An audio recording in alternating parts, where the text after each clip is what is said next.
Bom, pessoal, vamos para semana 6 então, que aqui ele vai continuar tratando do aplicativo, né? Agora com acesso à internet e processamento em segundo plano no Android, né? Na semana 6. Bom, então o problema, responsividade e a thread principal, né? A UI thread, né? Então, fundamento, né? Por padrão, todos os componentes de um aplicativo Android rodam em uma única thread, a thread principal, né? Quais são as funções, né, da UI Thread? É responsável por despachar eventos para os widgets da interface, desenho, toques, etc. É a thread onde o aplicativo interage com as APIs da UI, né? O Android Widget, Android View, etc. Né? Então, regra 1, não bloquear a linha de execução da interface. Né? E regra 2, não acessar o kit de ferramentas de interface do Android fora da linha de execução da interface. Bom, o risco de bloqueio. A execução de operações longas, acesso à rede, consultas banco de dados, cálculos pesados na UI Thread, né, bloqueia toda a interface do usuário. E o aplicativo pode parar de responder, né, a eventos de entrada. Em consequência, a ANR, né, o que seria? O sistema Android monitora a responsividade dos aplicativos. Se o aplicativo não responde ao evento de entrada com um toque em 5 segundos, o sistema exibe o diálogo o app não está respondendo. ANR, né? No caso, é a abreviação. Essa é a consequência, né? No caso. Então, thread, para quem não lembra, é um processo, né? Bom, solução, então. Processamento segundo plano, async task. Então, há operações que não são instantâneas, você cria uma thread secundária, a worker thread, né? Que é um processo de trabalho, né? Para realizar um trabalho em segundo plano, mantendo a UI thread livre. A ferramenta principal, a classe Async Task, permite a criação e gerenciamento de uma thread secundária de forma simplificada. Então, como que você faz isso? Faz a declaração, né? Class, minha tarefa, extend Async Task, né? Você está novamente herdando, né, da classe, né? Async Task, fazendo uma herança aqui de novo, né? E definir 3 tipos genéricos, né? O params, progress e results. O que seria isso, então? Os parâmetros genéricos, né?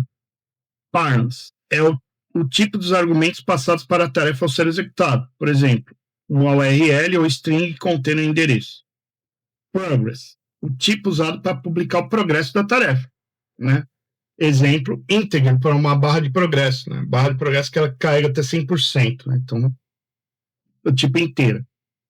E o result é o resultado retornado pela tarefa em segundo plano, a string contendo o que tem baixado, né?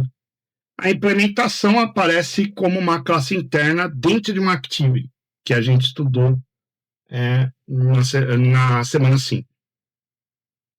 Bom, os métodos essenciais, ciclo de vida desse negócio, né? Eles são executados em threads diferentes para separar o trabalho pesado da aplicação da UI, né? Que é a interface que o usuário vê, né? Pré-execute, a UI thread, então executado antes da tarefa em segundo plano, ideal para configurar a interface do usuário, como exibir a mensagem aguarde ou uma barra de progresso. Você vai executar esse on-pre-execute. Do background, já traduzindo, né, do inglês para português, eu vou rodar no background, ou seja, por trás, né, ou seja, vou rodar numa thread secundária, né, então, por trás dos bastidores, né, que a gente fala. Então, executado na thread de trabalho, contém a lógica do processamento pesado, download de dados, né, pode chamar de publish progress para atualizar o UI e retorna o resultado, result. Progress update, né, que eu vou fazer a atualização do progresso, né, na UI thread, lá na interface do usuário, né, executado quando o publish progress é chamado dentro do doing background, usado para exibir o progresso na interface do usuário, e post execute, né, executado após o término do doing background. Então, mais ou menos aqui, pelo que eu estou entendendo, né, pelo que eu vi da aula, você vai pôr um processo pesado, por exemplo, um download, e esse download ele vai executar no background, ou seja, por trás da interface do usuário para você não travar a tela. Então, esse negócio fica fazendo download lá num background, né, numa segunda instância, né, numa thread secundária, que ele fala aqui, processo secundário, e vai atualizando a barrinha de progresso lá para o usuário. Quando acaba, ele pode mandar, né, uma notificação, ó, o download acabou. Isso acontece muitas vezes no Android, né? A gente manda fazer um download lá, às vezes muito pesado, ele fica no segundo plano, né? E depois que ele termina, ele acaba avisando. No PC também é um pouco similar, né? Então, a execução, para iniciar a tarefa, cria-se a instância e chama-se o método execute. Então, new, minha tarefa, execute minha URL, que é o exemplo, né? Então, a conexão e download de dados com HTTP URL Connection, né? Então, é a função de classe utilizada para enviar e receber dados pela internet, via HTTP, HTTPS. HTTPS, para quem não sabe, é o protocolo mais seguro, né? De HTTP, né? Permite o streaming de dados cujo tamanho não é conhecido previamente. Então, primeira coisa que você tem que fazer, né? Padrão de uso 5 passos, vai obter a conexão, vai abrir a conexão, Open Connection, em URL, né? Prepara a requisição, configura propriedades como timeouts e método HTTP, envia dados, que é opcional, né? Usar o set do output true para habilitar o envio, o upload, escrever dados, né? Lê a resposta, obtém o código de status e lê o corpo da resposta a partir do get input stream e desconecta, né? Chama o disconnect dentro do bloco finally para liberar os recursos da conexão. O connect faz o download ou upload de dados e depois lê a resposta e depois finaliza. Métodos importantes, então. Então, a gente tem o Open Connection, que é para abrir a conexão, Set Read Timeout, que é em formato inteiro, né, em milissegundos, né, que você vai definir o tempo máximo de espera para a conclusão do download, né. Senão você fica lá eternamente, o negócio fica lá com a conexão aberta, então, se não termina, ele acaba finalizando, né. Get Response Code, né, que retorna o código de status HTTP da resposta. Código 200 indica sucesso. Connect Timeout também é um tempo máximo de espera para o estabelecimento de conexão. De repente o site não responde, né. Input Stream, que você retorna para ler os bytes do conteúdo baixado. E o Request Method, que especifica o método de requisição HTTP, né. O padrão é GET para download. E outros métodos podem incluir POST, PUT e DELETE. A análise de dados XML com XML Pool Phaser, né?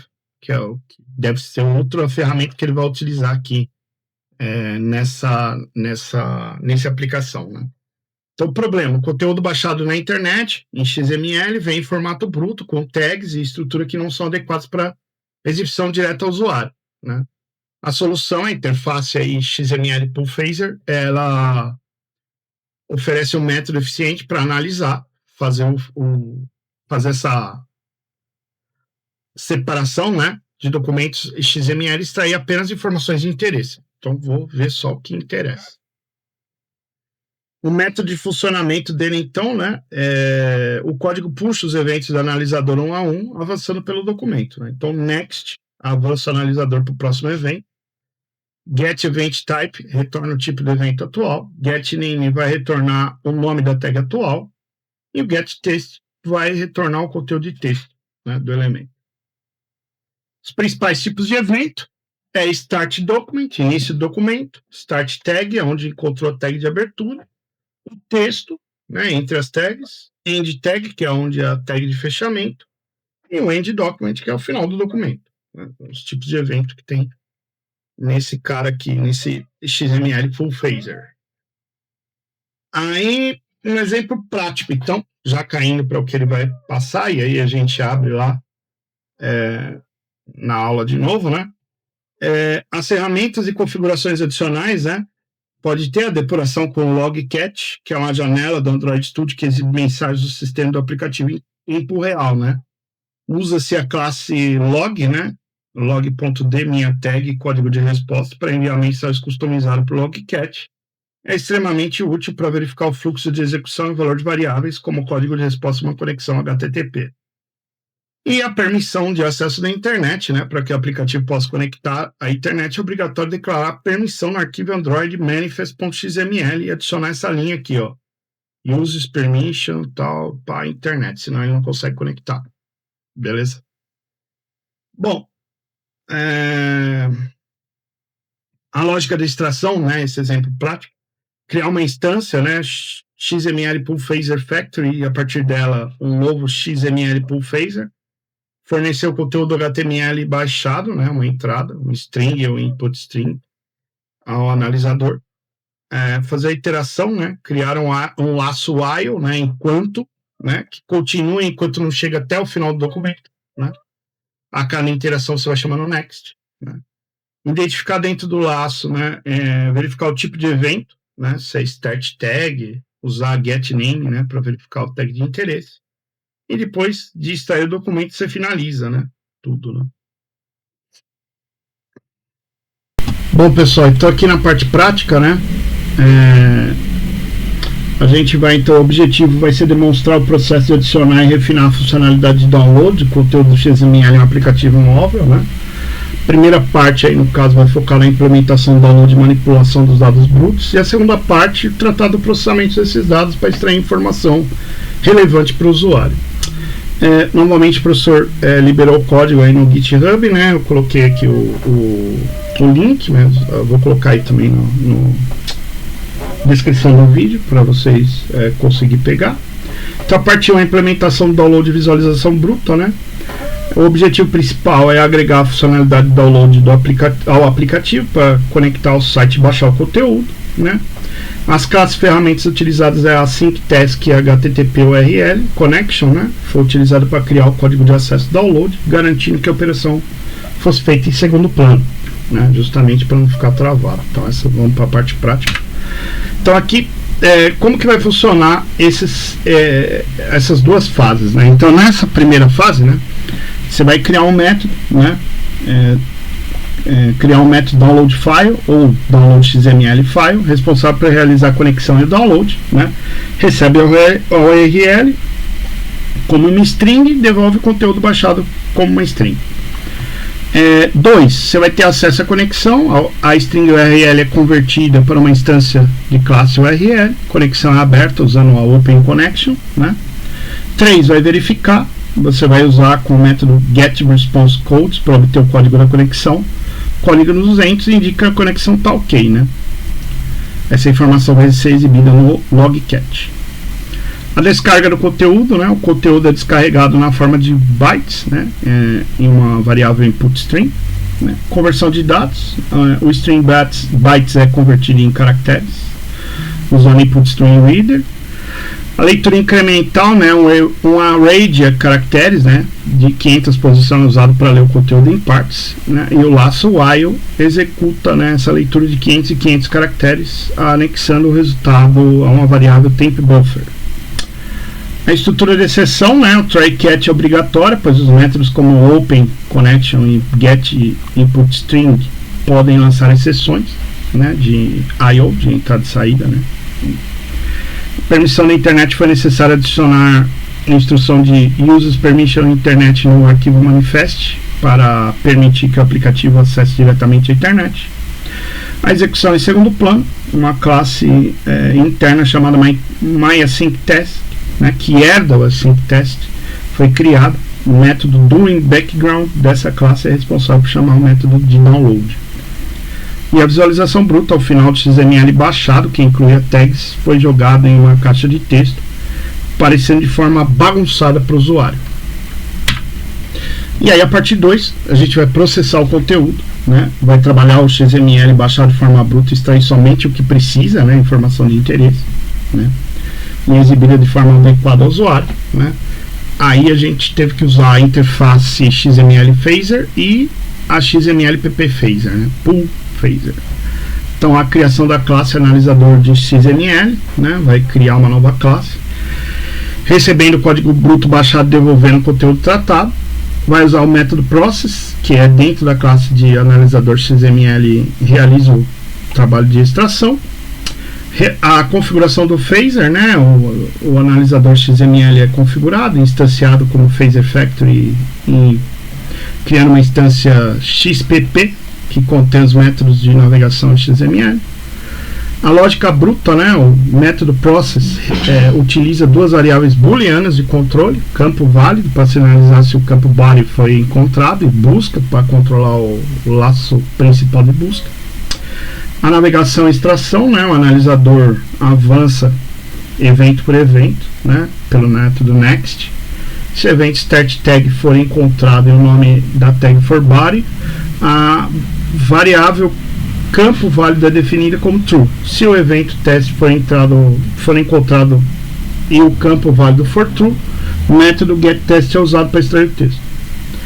Aí você tem integração na main activity, né? O código um clique no botão download é alterado. Após o download, uma instância do analisador XML é criada e o conteúdo bruto é passado para um construtor e o método process é disparado e o conteúdo tratado é recuperado e exibido na tela, né? E o resultado final, o aplicativo consegue fazer o download e exibir somente a mensagem de interesse do usuário, eliminando a visualização das tags XML, né? Que fica tudo bagunçado. Bom, então esses são os comandos que ele usou agora, né? Aí a gente vai na segunda parte agora verificar lá no Android Studio, né? Como que esse troço funciona. É isso. Bom, pessoal, então de posse daquela URL lá, né? Eu vou de novo aqui em Projects, clicar nos três pontinhos, Get from Version Control, dou um Ctrl V aqui, né? Já copiei lá os próprios slides, estou colando aqui e vou clonar essa parte 2 aí. E vamos ver se eu não vou ter problemas aí, né? De execução dessa vez, né?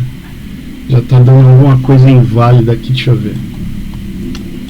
Então, já falou alguma coisa aqui, ó.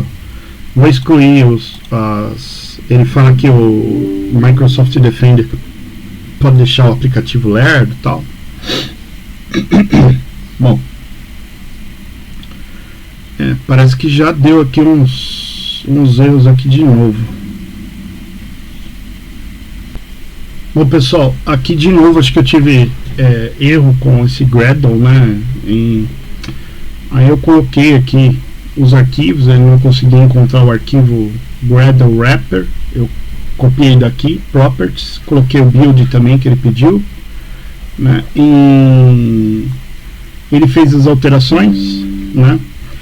E ainda assim parece que está dando erro, ó. Ele fez as alterações. Aí eu vou colocar agora esse outro erro aqui também, ó. Ainda estou com esse erro e vamos ver se ele conserta aqui para mim, né? Para que a gente possa rodar, né, a aplicação. Beleza, pessoal, que eu tinha fechado aqui sem querer, né? E só você apertar o botão Home aqui, né? O botão Home entra aqui no aplicativo que a gente está fazendo. Então, beleza. Então aqui ele está só não estou conseguindo mais aqui, não consegui abrir o Logcat, mas enfim, você clica no download, né? Ó, Don't Forget Me This Week. Então ele fez o download, né?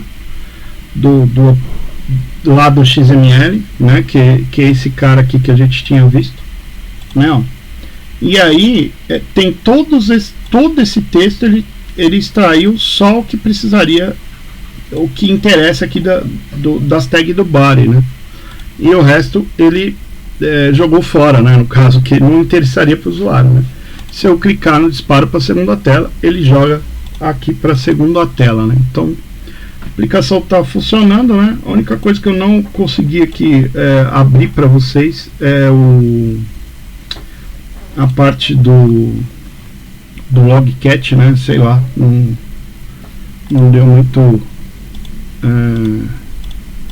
certo aqui, que aquela hora ele abriu, né, aqui do lado pra gente ver, mas dessa vez ele não quis abrir não. Mas é isso, pessoal, basicamente é isso, né? Mesma coisa que eu fiz, foi lá entrar, pegar o software que ele colocou lá e fiz o teste, basicamente, né? Aí o resto é código, né, que a gente analisa aqui dentro, né,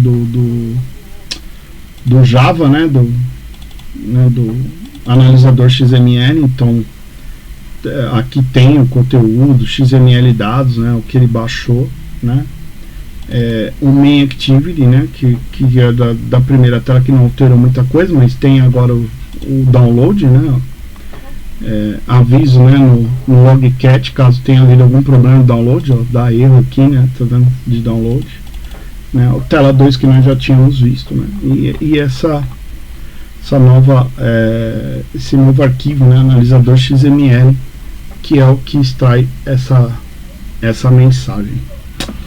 É isso, galera, valeu.